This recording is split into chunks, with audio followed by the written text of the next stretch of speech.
Welcome to నా news. ముందుగా headlines చూద్దాం. ఆవిర్భావ వేడుకల్లో కేటీఆర్ భావోద్వేగ ప్రసంగం. తెలంగాణ సాధనలో కేసీఆర్ త్యాగాలను గుర్తు చేసిన కేటీఆర్. ఉద్యమం నుంచి అభివృద్ధి వరకు పార్టీ ప్రయాణం. టీఆర్ఎస్ శ్రేణులు ఐక్యంగా ముందుకు సాగాలని పిలుపు.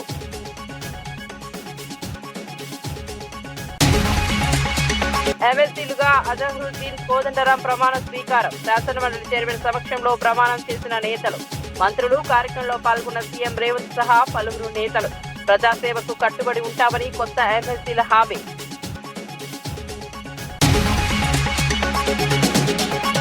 సంచలన వ్యాఖ్యలు చేసిన ఎమ్మెల్యే రాజా సింగ్ కూల్చివేతలపై ఆగ్రహం. బేగం బజార్లో చర్యలపై హైడ్రా అధికారులపై విమర్శలు. తనను సమాచారం ఇవ్వకుండా చర్యలు తీసుకోవడం అన్యాయమని వ్యాఖ్య. ప్రజల అభిప్రాయాలు పరిగణలోనికి తీసుకోవాలని డిమాండ్.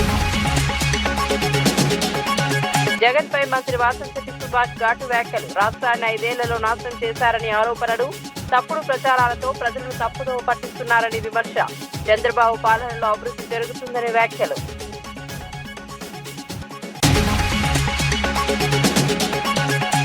బెంగాల్ పాత్రను కొనియాడిన ప్రధాని మోదీ కీలక వ్యాఖ్యలు. స్వాతంత్ర పోరాటంలో బెంగాల్ పాత్రను ప్రశంసించిన మోదీ, వందే మాతరం నుంచి అభివృద్ధి దిశగా మార్పు అవసరమన్న సందేశం.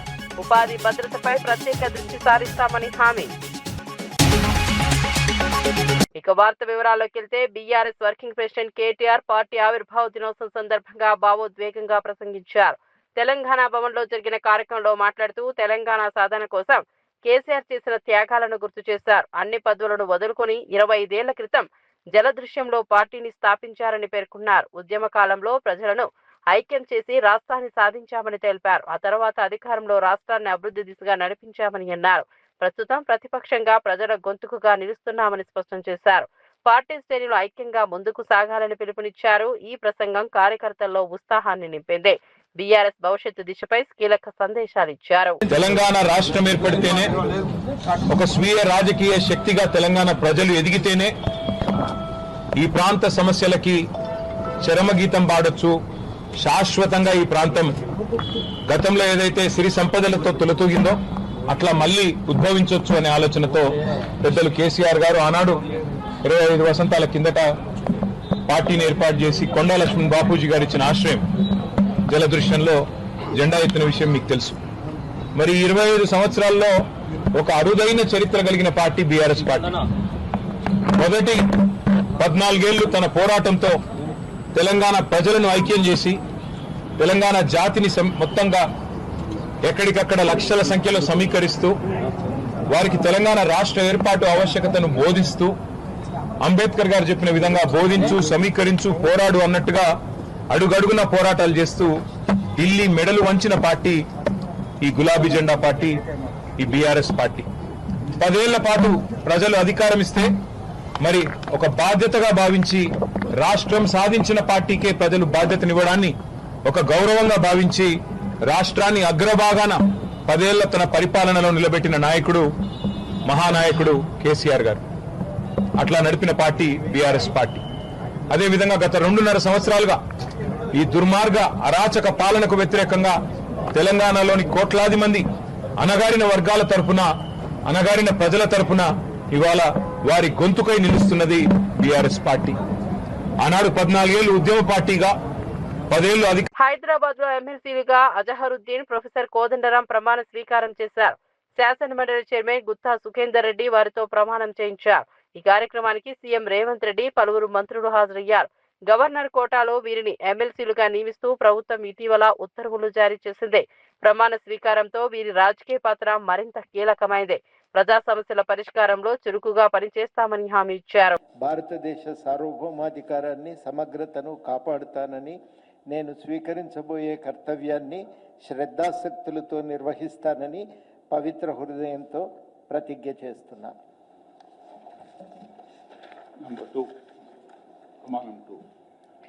తెలంగాణ శాసన పరిషత్తు సభ్యుడనైన ఎం కోదండరామారెడ్డి అనే నేను సభ నియమాలకు కట్టుబడి ఉంటానని, వాటిని అనుసరిస్తానని, సభ మర్యాదలను పాటిస్తానని, సంప్రదాయాలను గౌరవిస్తానని పవిత్ర హృదయంతో ప్రతిజ్ఞ చేస్తున్నా.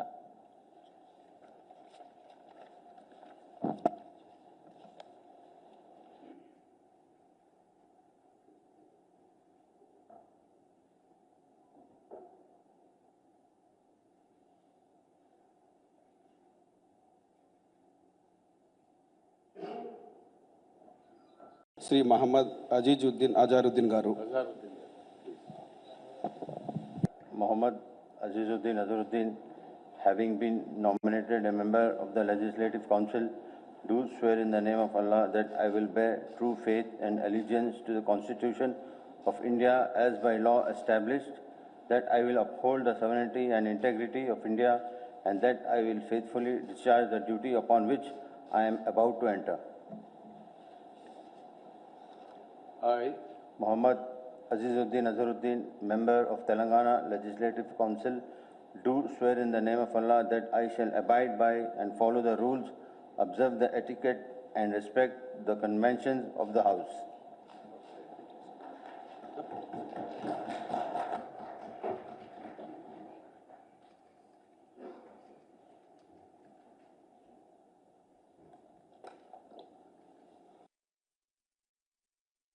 హైదరాబాద్ విజయవాడ హైవేపై ఇంధన కొరత ప్రచారంతో వాహనదారులు బంకుల వద్ద బారులు తీరారు. ఫుల్ ట్యాంక్ కోసం పెద్ద ఎత్తున చేరడంతో భారీ రద్దీ ఏర్పడింది. కొన్ని చోట్ల స్టాక్ లేక నో స్టాక్ బోర్డులు కనిపించాయి. ఈ పరిస్థితి వాహనదారుల్లో ఆందోళన కలిగిస్తోంది. సరఫరా కంటే ప్రచారం వల్లే డిమాండ్ పెరిగిందని అధికారులు చెబుతున్నారు. ట్రాఫిక్ కు అంతరాయం ఏర్పడింది. ప్రయాణికులు ఇబ్బందులు ఎదుర్కొంటున్నారు. పరిస్థితిని అదుపులోకి తెచ్చేందుకు చర్యలు తీసుకుంటున్నారు. ఇంధన సరఫరా సాధారణంగా కొనసాగుతుందని అధికారులు తెలిపారు. ప్రజలు ఆందోళన చెందవద్దని సూచించారు. అజహరుద్దీన్ తన రాజకీయ ప్రయాణంపై స్పందించారు. తనకు రాజకీయ అభిమానుల కంటే క్రికెట్ అభిమానులు ఎక్కువని తెలిపారు. భవిష్యత్తులో రాజకీయ అభిమానులను కూడా పెంచుకుంటానని అన్నారు. ప్రజల కోసం కష్టపడి పనిచేయడమే తన లక్ష్యమని పేర్కొన్నారు. ఎమ్మెల్సీగా మంత్రిగా అవకాశం ఇచ్చిన సీఎం రేవంత్ రెడ్డికి ధన్యవాదాలు తెలిపారు. కాంగ్రెస్ అధిష్టానం సహచర మంత్రులు పీసీసీకి కృతజ్ఞతలు తెలిపారు. ప్రజా సమస్యల పరిష్కారంలో చురుకుగా ఉంటానని హామీ ఇచ్చారు. రాజకీయంగా తన పాత్రను మరింత బలోపేతం చేసుకుంటానన్నారు. मेरा नाम गवर्नर को फॉरवर्ड किया है और फिर हमारे प्रेसिडेंट महेश गौड़ साहब का भी बहुत बहुत शुक्रिया अदा करूंगा और मेरे जितने भी लोग हैं, जितने भी चेयरमैन हैं और जितने भी कांग्रेस पार्टी के लीडर्स हैं और कितने वर्कर्स हैं और मेरे जितने भी फैंस हैं पूरे वर्ल्ड में, क्रिकेट के फैंस भी है, शायद पॉलिटिकल कम होंगे बट क्रिकेट के ज़्यादा है, बट लेकिन मैं क्रिकेट से ज़्यादा पॉलिटिकल फैंस को बढ़ाना चाह रहा हूँ. उनका भी मैं बहुत बहुत शुक्रिया अदा करूँगा और हमारे राहुल गांधी साहब का, खड़गे साहब का, सोनिया मैडम का, प्रियंका जी का और केसी वेणुगोपाल साहब का, मैं सबका बहुत बहुत शुक्रिया अदा करता हूँ कि मुझे इस लायक समझा कि आज मुझे एमएलसी बनाया और मेरा जो भी पेशेंस था, मैंने जितना भी पार्टी के लिए काम किया है, तो मैं एक चीज़ में मान के रखता हूँ, अगर आप पार्टी के लिए आप सिंसियरली काम करेंगे और आप पेशेंस रखेंगे तो शायद आप 100% पार्टी में हम सक्सेसफुल हो सकते. कांग्रेस पार्टी में का सक्सेसफुल होना आपका पेशेंस होना पड़ता और पेशेंस से ही हम लोग सक्सेसफुल है और मैं सबका बहुत बहुत शुक्रिया अदा करता हूँ. इंशाल्लाह मैं पूरी कोशिश करूँगा कि हमारे तेलंगाना में ज़्यादा से ज़्यादा माइनॉरिटीज़ में और हर तबके में मैं काम करना चाहूँगा और मैं हर तेलंगाना के लोग हैं, जो लेडीज़ है और बच्चे हैं, बच्चियाँ हैं और आदमी है, उन लोग के मुंह पे एक मुस्कुराहट देखूंगा. గోషామహల్ ఎమ్మెల్యే రాజా సింగ్ హైడ్రా అధికారుల తీరుపై తీవ్ర అసహనం వ్యక్తం చేశారు. చార్ధామ్ యాత్రలో ఉన్న సమయంలో తనను స్పందించకుండా బేగం బజార్లో కూల్చివేతలు చేపట్టడం అన్యాయమని పేర్కొన్నారు. ప్రజల సమస్యలను పట్టించుకోకుండా అధికారులు వ్యవహరిస్తున్నారని విమర్శించారు. స్థానికులకు ఇబ్బందులు కలిగించే చర్యలు తీసుకోవడం సరికాదన్నారు. ప్రజల అభిప్రాయాలను పరిగణలోనికి తీసుకోవాలని సూచించారు. ఈ ఘటనపై పూర్తి వివరాలు తెలుసుకుంటారని తెలిపారు. అవసరమైతే చర్యలు తీసుకుంటామని హెచ్చరించారు. पुराने शहर में भी आप लोगों ने एक तमाशा किया था इंक्रोचमेंट हटाने का, फिर वहां पर एक विधायक बैठकर पूरे के पूरे इंक्रोचमेंट जो हटाया था फिर से वही कब्जा करवा दिया. मैं हैदरा के अधिकारियों को, पुलिस के अधिकारियों को पूछा, तुम्हारे में अगर दम है तो इंक्रोचमेंट हटाओ. एमआईएम बोले तो क्या तुम्हें उतना डर है क्या तुम्हारा क्या पेशाब निकल जाता है क्या एमआईएम बोले तो? आज चार मीनार हो, चंद्रायन गुट्टा हो, बहादुरपुरा हो, सौरंडिंग पूरे के पूरे रोड कब्जा कर दिए. क्या तुम्हारे में दम है वो इंक्रोचमेंट हटाने का? मैं पूछना चाहता हूं. लेकिन कल जो तुम लोगों ने जो घिनौनी हरकत की है उसका मैं खंडन करता हूं और हैदरा के अधिकारियों को कहना चाहूंगा कि जो इंक्रोचमेंट आपने हटाया है, आप बहुत से लोगों के पास में कोर्ट ऑर्डर था, वो कोर्ट ऑर्डर आपको देखना चाहिए था. और रिक्वेस्ट करता हूं कि गरीब लोगों को इस तरह से परेशान ना करे.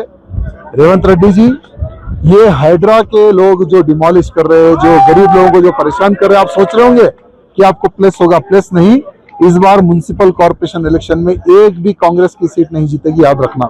क्योंकि जनता तुम्हारे किए सो काम पे खुश नहीं है, नाराज है. और रही मेरी गोशामहल विधानसभा की बात, दारुसलाम के सामने भी पूरा इंक्रोचमेंट है, नामपल्ली के पास पूरा इंक्रोचमेंट है। कईयों ऐसे हॉस्पिटल है जहां पर ये MIM के गुंडों ने पूरा इंक्रोचमेंट करके रखा है। अगर आप लोगों में दम है वो इंक्रोचमेंट हटा के बताए।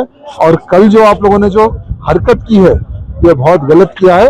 अभी मैं हैदराबाद में आने के बाद में आपसे मैं सवाल करूंगा। వ్యవసాయ మంత్రి తుమ్మల నాగేశ్వరరావు కేంద్ర ప్రభుత్వంపై తీవ్ర వ్యాఖ్యలు చేశారు. పెట్రోల్ ధరలను గోప్యంగా పెంచడం వల్ల రాష్ట్రంలో ఇంధన కొరత ఏర్పడిందని ఆరోపించారు. రైతులు తీవ్రమైన ఇబ్బందులు ఎదుర్కొంటున్నారని తెలిపారు. వరి, మొక్కజొన్న పంటల కోతకు డీజిల్ లేక సమస్యలు ఎదురవుతున్నాయని చెప్పారు. రైతులకు వెంటనే సహాయం చేయాలని కేంద్రాన్ని డిమాండ్ చేశారు. ఎల్నివో ప్రభావంపై కూడా రైతులను అప్రమత్తం చేశారు. శాస్త్రవేత్తలను సంప్రదించి పంటలపై సరైన నిర్ణయాలు తీసుకోవాలని సూచించారు. ఈ రాష్ట్ర రైతాంగం మీద ఇబ్బంది పడుతుంది. పత్తి CCI ద్వారా కావచ్చు, నాఫెడ్ ద్వారా ఇటువంటి పప్పు ధాన్యాలు, మొక్కజొన్న ఇటువంటివి కానీ కేంద్ర ప్రభుత్వం భరాంచాల్సిన పరిస్థితి ఉంది. దానికి రైతాంగం పక్షాన తెలంగాణ ప్రభుత్వం ప్రధానమంత్రికి డిమాండ్ చేస్తున్నాం. ప్రకృతి కూడా మన మీద ఆగ్రహంగా ఉంది. ఈ సంవత్సరం ఎలీనో కూడా వచ్చేటట్టుకుంది. రేపు జూన్ జూలైలో వర్షాలు పడకపోతే ఈ ఎలీనో పరిస్థితుల వల్ల మనం ఏ పంటలు వేసుకోవాలి, ఏ రకంగా వేస్తే మనం బతకగలుగుతాం, పండించుకోగలుగుతాం, దానికి తగ్గటువంటి విత్తనాలు ఏంటి, వాతావరణం ఏంటి, ఇప్పుడు మీ వచ్చిన శాస్త్రవేత్తలను అడిగి తెలుసుకొని మీ సందేహాలు నివృత్తి చేసుకోండి. వాళ్ళు ఇచ్చిన సలహాతోటి పాటు మీకున్న అనుభవాన్ని కూడా జోడించి వ్యవసాయం ముందుకెళ్లాలని చెప్పి మీకు విజ్ఞప్తి చేస్తున్నా. కార్మిక శాఖ మంత్రి వాసంశెట్టి సుభాష్ జగన్ పై తీవ్ర విమర్శలు చేశారు. జగన్ క్రెడిట్ చోరీలో నిపుణుడని పేర్కొన్నారు. 5 ఏళ్లలో రాష్ట్రాన్ని సర్వనాశనం చేశారని ఆరోపించారు. కడప ఘటనలో తప్పుడు ప్రచారం చేస్తున్నారని విమర్శించారు. చంద్రబాబు నాయకత్వంలో రాష్ట్రం అభివృద్ధి చెందుతుంటే జగన్ విమర్శలు చేయడం సరికాదన్నారు. మానసిక ఉల్లాసం కోసం యోగా చేయాలని ఎద్దేవా చేశారు. మరి ఆ రోజున 30,000 మంది పైబడి అనేక అనారోగ్యాల పాలయ్యి చాలామంది చనిపోయారు కూడా. అది ఇప్పటికీ రాష్ట్ర ప్రజలు ఇప్పటికే కాదు, చరిత్రలో ఎప్పుడు మర్చిపోలేనటువంటి మద్యాన్ని, బ్రాండ్ మద్యాన్ని రాష్ట్రం అంతా ఏలేలా చేశారు. అదేవిధంగా 5 ఏళ్ల కాలంలో ఇసుక గనుల్ని దోపిడీ చేసి ఆ క్రెడిట్ కూడా ఆయనే మూటగట్టుకున్నారు. అదేవిధంగా ఏదైతే భవన నిర్మాణ కార్మికులు ఉన్నారో 21 లక్షల మంది, అంటే సుమారు 1 కోటి మంది, వాళ్ళకి ఇసుక బంగారంలో అమ్మి ఇసుక అందుబాటులోకి లేకపోవడం వల్ల ఒక ఎత్తు అయితే, వాళ్ళు పథకాలన్నీ కూడా 1214 మెమోతో అన్నీ ఆపేయటం, వాళ్ళ జీవితాల్లో చెమ్మ చీకటి నిలబడిన క్రెడిట్ జగన్మోహన్ రెడ్డిది. అదేవిధంగా 5 ఏళ్ల కాలంలో హత్యా రాజకీయాల్ని పెంపొందించింది ఆ క్రెడిట్ కూడా ఆయనదేని తెలియజేసుకుంటూ 5 ఏళ్ల కాలంలో మాస్క్ అడిగినందుకు డాక్టర్ సుధీర్ని చనిపోయేలా చేసి, అలాగే డ్రైవర్ సుబ్రహ్మణ్యాన్ని మరి చంపి డోర్ డెలివరీ చేసిన ఘనత జగన్మోహన్ రెడ్డిది, ఆయన టీందని అందరికీ తెలుసు. పూర్తి చేయని వెలుగొండ ప్రాజెక్ట్ని జాతికి అంకితం చేయటం ఆ క్రెడిట్ కూడా మీదే. అలాగే పోలవరం ప్రాజెక్టుని నాశనం చేసిన క్రెడిట్ కూడా మీదే. పోలవరం నిర్వాసితులకి పరిహారం అడిగితే మన దగ్గర మనీ ప్రింటింగ్ మెషిన్ ఏమైనా ఉందా అని మరి వెటకారం. శాసనమండలి చీఫ్ విప్ పంచుమర్తి అనురాధ విశాఖ అభివృద్ధిపై కీలక వ్యాఖ్యలు చేశారు. విశాఖపట్నంలో గూగుల్ డేటా సెంటర్ ఏర్పాటు కాబోతోందని తెలిపారు. ఐటీ మంత్రి లోకేష్ కృషితో ఈ ప్రాజెక్టు సాధ్యమైందని తెలిపారు. ఈ ప్రాజెక్టు ద్వారా సుమారు 30,000 ఉద్యోగాలు లభిస్తాయని పేర్కొన్నారు. గత ప్రభుత్వంపై విమర్శలు చేస్తూ అభివృద్ధిని అడ్డుకున్నారని ఆరోపించారు. విశాఖను ప్రపంచ పటంలో నిలబెట్టేలా చర్యలు తీసుకుంటున్నామని తెలిపారు. ఐటీ రంగంలో రాష్ట్రానికి ఇది కీలక ముందడుగని చెప్పారు. ఉత్తరాంధ్రాని, ముఖ్యంగా విశాఖపట్నాన్ని సర్వనాశనం చేసి ఎంపీ కుటుంబాలే కిడ్నాపులకి గురైన పరిస్థితులకి తీసుకొచ్చింది. మళ్ళీ 2024లో ముఖ్యమంత్రి అయిన తర్వాత నారా చంద్రబాబు నాయుడు గారు మళ్ళీ ఉత్తరాంధ్ర బాట పట్టడం జరిగింది. ఉత్తరాంధ్రాని ఆర్థిక రాజధానిగా ఏమైనా సరే నిలబెట్టాలి అని చెప్పి సంకల్పించారు. విజన్ 2047లో భాగంగా ఖచ్చితంగా విశాఖపట్నాన్ని తయారు చేయాలి అని సంకల్పించి మరి గూగుల్ డేటా సెంటర్ని తీసుకురావాలని చెప్పి నిర్ణయించుకున్నారు. ఐటీ శాఖ అమాత్యులుగా నారా లోకేష్ గారు కఠోర శ్రమతో భయపడిన వాళ్ళని మళ్ళీ వాళ్ళకి ధైర్యం చెప్పి వైజాగ్కి ఈరోజు గూగుల్ డేటా సెంటర్ని తీసుకురావటంలో సక్సెస్ అయిన ఏకైక నాయకులు నారా లోకేష్ గారు. ప్రభుత్వం చేపడుతున్న జనగణనలో ఓబీసీల ప్రస్తావన లేకపోవడంపై కాంగ్రెస్ నేత వి హనుమంతరావు ఆందోళన వ్యక్తం చేశారు. రాహుల్ గాంధీ ఆలోచన మేరకు కులగణన నిర్వహించాలని డిమాండ్ చేశారు. దేశంలో 54% ఉన్న బీసీలకు ఇది న్యాయం అవుతుందని తెలిపారు. ఇంట్లో ఫోన్లు, బాత్రూంల వివరాలు అడిగే కేంద్రం కులం ఎందుకు అడగడం లేదని ప్రశ్నించారు. బీసీ సంఘాలు ఐక్యంగా పోరాడాలని పిలుపునిచ్చారు. త్వరలో తెలంగాణలో భారీ సభ నిర్వహిస్తామని ప్రకటించారు.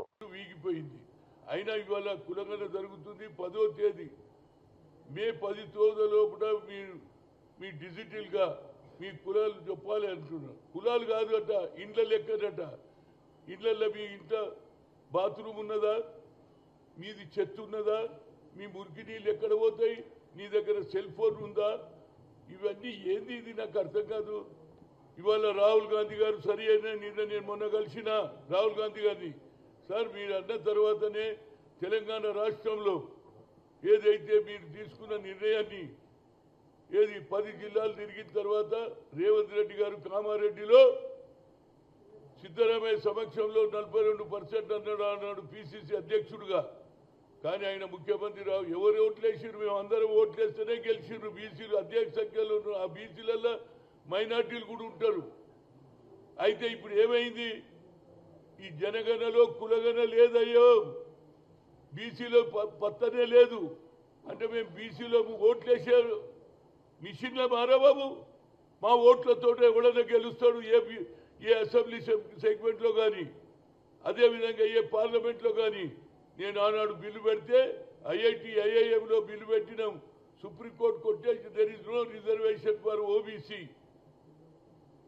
అని బిల్లు కొట్టేస్తే అప్పుడు నేను సోనియా గాంధీ దగ్గర పోయినా, మేడం మేము డిఫరెంట్ లాంగ్వేజ్లో చదువుతాం, కానీ talent is not anybody's property, God has given to everybody, we should give opportunity. అంటే ఏం చేయాలన్నది అమ్మా.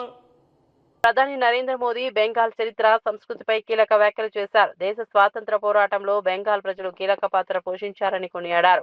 వందే మాతరం గీతం రచనకు 150 సంవత్సరాలు పూర్తవుతున్న సందర్భంగా బెంగాల్లో మరో చారిత్రాత్మక మార్పుకు సిద్ధమవుతోందని తెలిపారు. ఒకప్పుడు వందే మాతరం స్వాతంత్రానికి నినాదమైతే ఇప్పుడు అభివృద్ధికి మార్గదర్శకంగా మారుతుందని పేర్కొన్నారు. సుజలాం సుఫలాం విధానంతో అభివృద్ధి, ఉపాధి అవకాశాలు కల్పిస్తామని హామీ ఇచ్చారు. భద్రతా సంక్షేమంపై కూడా దృష్టి సారిస్తామని అన్నారు. तभी बंगाल भी एक ऐतिहासिक परिवर्तन करने जा रहा है। साथियों, वंदे मातरम गुलामी से मुक्ति का मंत्र बना था। 21वीं सदी में वंदे मातरम को हमें बंगाल के नव निर्माण का मंत्र बनाना है।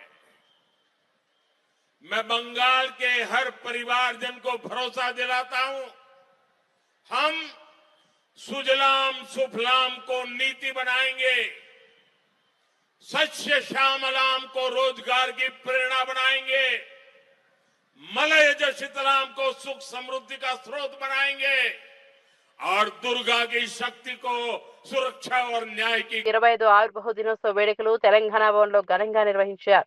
పార్టీ అధినేత కేసీఆర్ కార్యక్రమానికి హాజరై పార్టీ జెండాను ఆవిష్కరించారు. కార్యకర్తలు ఆయనకు ఘన స్వాగతం పలికారు. 25 ఏళ్ల రాజకీయ ప్రయాణాన్ని గుర్తు చేసుకుంటూ పార్టీ విజయాలను నాయకులు ప్రస్తావించారు. తెలంగాణ అభివృద్ధిలో కేసీఆర్ కీలక పాత్ర కీలకమని పేర్కొన్నారు. భవిష్యత్ రాజకీయ దిశపై కూడా చర్చలు జరిగాయి. ఈ కార్యక్రమంలో మాజీ మంత్రులు, ఎమ్మెల్యేలు, పార్టీ ముఖ్య నాయకులు పాల్గొన్నారు. బీఆర్ఎస్ శ్రేణుల్లో ఉత్సాహం నెలకొంది. పార్టీ మరింత బలోపేతం దిశగా చర్యలు తీసుకుంటామని తెలిపారు.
విద్యార్థులకు పెండింగ్ లో ఉన్న స్కాలర్షిప్ ఫీజు రీయింబర్స్మెంట్ విడుదల చేయాలని బీఆర్ఎస్పీ నేతలు డిమాండ్ చేశారు.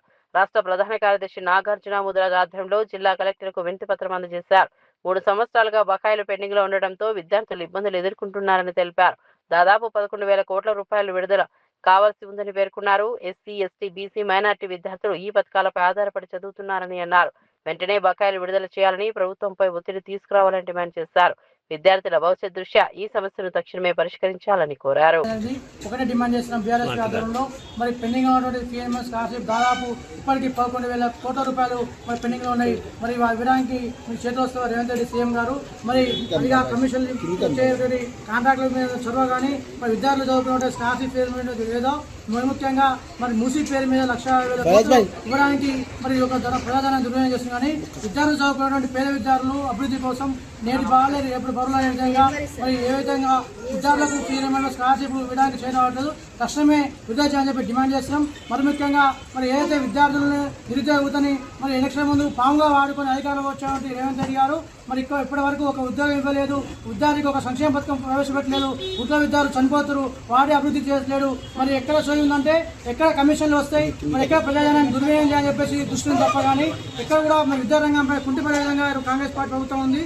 విద్యార్థులు అరగోసం వేస్తున్నారు. ఇప్పటికైనా బుద్ధి తెచ్చుకొని సీఎం రేవంత్ రెడ్డి గారు తక్షణమే పెండింగ్ ఉన్నటువంటి సీఎంఎస్ కాదు విడుదల చేయాలని డిమాండ్ చేస్తున్నాం. అదేవిధంగా విద్యార్థులకు ఇచ్చినటువంటి నిరుద్యోగులకు 2 లక్షల ఉద్యోగాలకు తక్షణమే నోటిఫికేషన్ ఇవ్వాలని డిమాండ్ చేస్తున్నాం. జాబ్ క్యాలెండర్ అమలు చేయాలని చెప్పి డిమాండ్ చేస్తున్నాం. మరి ముఖ్యంగా విద్యార్థులకు హామీలు మహిళా విద్యార్థులకు స్కూటీలు ఇవ్వాలని డిమాండ్ చేస్తున్నాం. విద్యార్థులకు 5 లక్షల భరోసా కార్డు ఇస్తామని చెప్పినావు. ఇవన్నీ హామీలు ఎక్కడ పోయినాయి? ఇప్పటి వరకు ఏ ఒక్క హామీ నెరవేర్చకుండా విద్యార్థులను మరి యొక్క హక్కుల కోసం ప్రశ్నిస్తే అరెస్టు చేసి జైల్లో పెడుతున్నావు. ఇదే నా యొక్క పరిపాలన అందించని చెప్పిన గొప్పలు చెప్పిన రేవంత్ రెడ్డి గారు ఇప్పటికైనా విద్యార్థులకు ఇచ్చిన హామీలను నెరవేర్చాలని చెప్పేసి బీఆర్ఎస్ పక్షాన ప్రభుత్వాన్ని డిమాండ్ చేస్తున్నాం. జై తెలంగాణ. మరిన్ని అప్డేట్స్ కోసం చూస్తూనే ఉండండి.